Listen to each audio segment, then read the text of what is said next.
नमस्कार दोस्तों। दोस्तों, आजकल आप देख ही रहे हैं कि बारिश का मौसम चल रहा है। बारिश का जो महीना रहता है, सावन का जो महीना, एक तरफ तो बहुत बढ़िया रहता है। ये जो गर्मी हो रही होती है, जब बारिश के बाद थोड़े से सुकून मिलता है। पर इस बारिश में एक तरफ जहाँ गर्मी से राहत मिलती है, दूसरी तरफ भी बीमारियाँ भी जो हैं वो काफ़ी होती हैं। बारिशों के मौसम में डेंगू, मलेरिया, चिकनगुनिया जैसी कई बीमारियां तो होती हैं। इनके ये जो हैं बड़ी बीमारियां हैं, इनके साथ छोटी-छोटी बीमारियां भी लगी रहती हैं, जैसे पेट दर्द, खांसी, जुकाम, सब ये चलता ही है। दस्त लगते हैं, हैजा हो जाता है। तो इसमें जो है वो आपको अपना ख़ास ख़्याल रखना है। आप जितना हो सके इन बीमारियों से बचने का खुद ही उपाय कीजिए। वैसे तो हर राज्य की जो सरकारें भी हैं इस सिलसिले में बहुत काम करवाती हैं, पर हमें सब कुछ सरकार पर भी ना छोड़ते हुए कुछ काम खुद भी करने चाहिए। जैसे कि अपने घरों के आसपास जो हैं वो आप पानी को खड़ा ना होने दें। अगर क्योंकि पानी ज़्यादा दिन खड़ा रहेगा तो उससे फिर मच्छर पैदा होते हैं, और मच्छरों के काटने से ही जो है वो डेंगू भी होता है और मलेरिया भी होता है। डेंगू होने से भी जो है लगातार हम कई वर्षों से देखते आ रहे हैं कि कितनी मौतें होती हैं। तो उससे बचने का जो है हमें खुद को काफ़ी ध्यान रखना है। और जहाँ तक हो सके आप खुद भी और अपने बच्चों को भी जो है वो पूरी बाजू के कपड़े पहनाइए। जितने भी मच्छर भगाने के लिए चीज़ें इस्तेमाल होती हैं उनका आप इस्तेमाल कीजिए।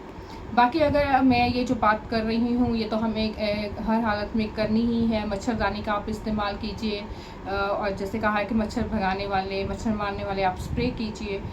सभी राज्यों में ही ऐसा होगा, पर मैं यहाँ पर एक ख़ास तौर पर पंजाब की बात भी करूँगी, क्योंकि पंजाब राज्य में तो पूरी तरह से जो है वो आम जनता को खुद ही अपना ख्याल रखना है। इसीलिए मैं ये कह रही हूँ कि ये घर के अंदर का भी, यहाँ तो घर से बाहर का भी ख्याल जो है वो आम जनता को ही करना पड़ेगा। क्योंकि जो काम म्यूनिसिपल काउंसिल्स का होता है, स्प्रे करने का, फॉगिंग इस जो सीज़न में होती है वो सरकार के द्वारा बहुत ज़्यादा करवाई जाती है। पर पंजाब में पिछले 2 सालों से ये हो नहीं पाई और इस साल भी ये हो नहीं पाएगी। वो इसका कारण बहुत साफ सा है, क्योंकि पंजाब में जो है वो म्यूनिसिपल काउंसिल जब से ये विधानसभा के चुनाव हुए थे उसके बाद नई सरकार बनी है, तो म्यूनिसिपल काउंसिल भंग हो चुकी है और नए जो चुनाव हैं वो अभी तक करवाए नहीं गए। नई म्यूनिसिपल काउंसिल जो है वो बनी नहीं है। कॉरपोरेशन के चूँकि नहीं इलेक्शन हुए, तो ये जो बीमारियों के बचाव के लिए जो सरकार की तरफ से कार्यक्रम चलाए जाते हैं वो सारे कार्यक्रम भी नहीं हो पा रहे हैं।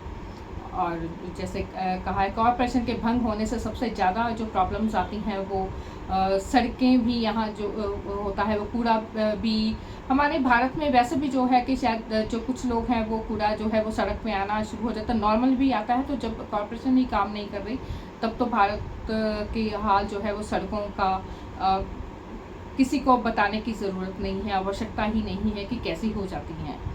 तो मुझे लगता है कि इसमें भी जो है आम जन, क्योंकि आप पढ़े लिखे जो लोग हैं उनको तो पता है कि बाहर भी कूड़ा किसी भी हालत में इकट्ठा नहीं होने देना होता, पानी नहीं इकट्ठा होने देना होता घर की। तो आप सब आप सफाई करते ही हैं, अपने कूलरों के पानी को भी चेंज करते हैं। आजकल तो घरों में, जिन घरों में एसी लगा है उन्होंने भी ध्यान रखना होता है हर बात पे। तो बात यहाँ पर यही होती है कि कैसे भी आप मच्छरों को पैदा ना होने दें। अगर मच्छर पैदा होंगे तो ये बीमारियां भी होंगी। इसी के साथ जब आप अपने घर का पूरा ध्यान रखते हैं तो आपको जो है वो गमलों का भी ध्यान रखना है, क्योंकि गमलों से भी जो है वहाँ पर भी मच्छर बहुत ज़्यादा पैदा होते हैं। टायर्स कईयों के घर पे पड़े होते हैं, आप उनका ध्यान रखें कि टायर्स में पानी जमा ना हो। मतलब जहाँ भी है आपने इस बात का ज़रूर ध्यान रखना है कि आप पानी को जमा ना होने दें।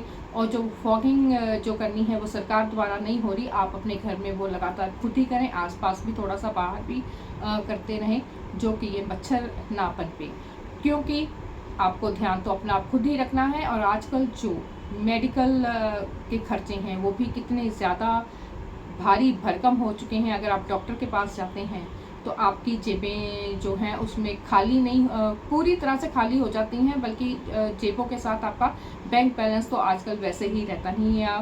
तो इसमें जब आप पहले ही इतनी महंगाई की मार से जब आप जूझ रहे हैं, तो मुझे लगता है बीमारी से और जूझना तो और फिर मुश्किल का काम हो जाएगा। तो इसीलिए मैं कह रही हूँ कि आप अपना ख्याल ज़रूर रखें, आप अपना रखें, आप अपने बड़ों का ख्याल रखें, बुज़ुर्गों का ख्याल रखें। मच्छरों से आप जब खाने पीने का भी आप ध्यान रखें इसमें, क्योंकि खाने पीने का भी आपको ध्यान रखना पड़ेगा।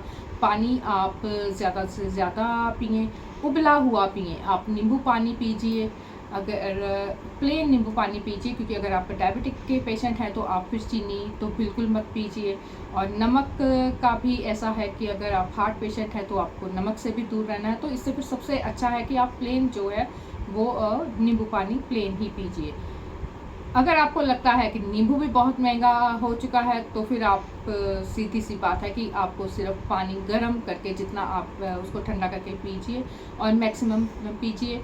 कोई भी आपको खाना खाना है, आप हाथ धोकर ही खाना खाइए, क्योंकि सबसे ज़्यादा जो बैक्टीरियाज हैं वो हमारे हाथों से भी जो हैं वो मुंह में जाते हैं, और ये जो बीमारियां हैं वो बैक्टीरिया से भी होती हैं।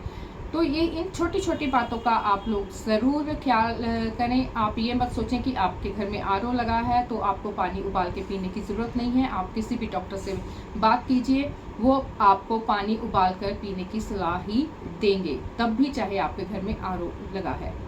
तो इसलिए आप पानी को, जब तक बारिशों का मौसम है, कोशिश कीजिए कि आप पानी को भी उबाल कर पीजिए। आप लोग अपना ख्याल रखिए, स्वस्थ रहें। धन्यवाद।